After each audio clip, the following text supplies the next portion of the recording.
And let's get a Democrat perspective on where things stand right now. We can speak to Congresswoman Andrea Salinas from the state of Oregon. Congresswoman, good to see you and good to have you with us. Thanks for joining. And I'm wondering, from your perspective as well, can you give us some insight? What are some of the conversations you're having with your colleagues, maybe on both sides of the aisle, on how to move this forward?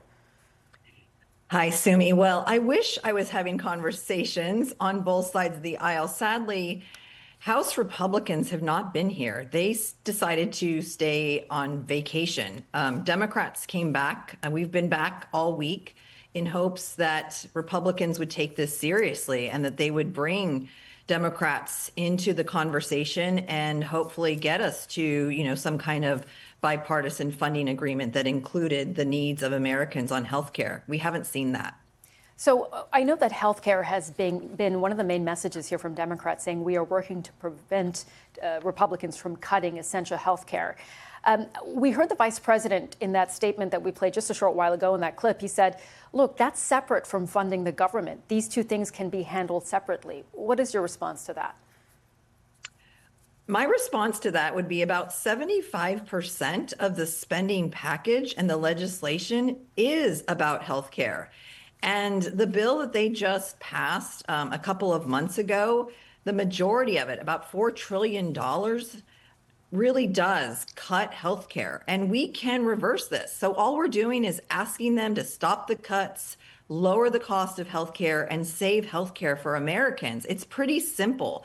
They have seemed to have been able to do this on a dime when it comes to so many things, to come in and slash the federal government with Doge and Elon Musk and Russ Vought saying, oh, we need to address waste, fraud, and abuse. And again, in the stroke of a pen, President Trump has called his emergency declarations and have been able to go in and wipe out entire agencies.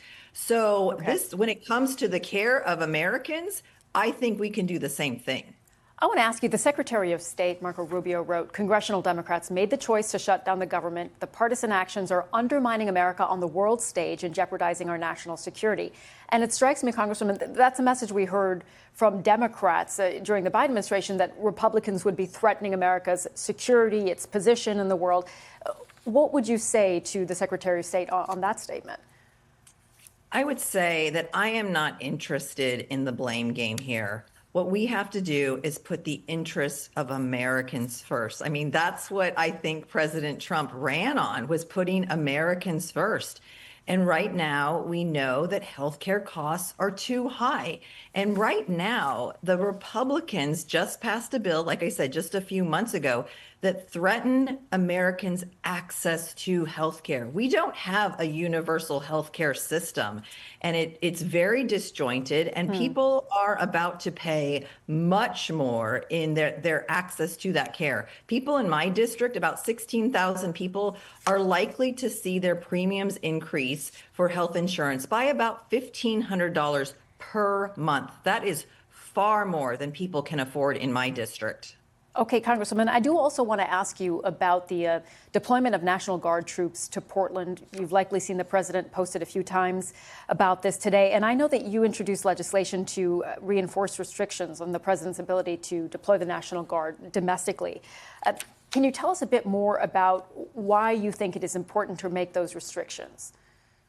Yes. So right now, the president can only is supposed to only deploy National Guard in serious cases. So if we are under threat from another nation that maybe is invading us, or in the case of, say, an insurrection. And I know President Trump knows what an insurrection looks like, since he incited one on January 6, 2021, here in our U.S. Capitol.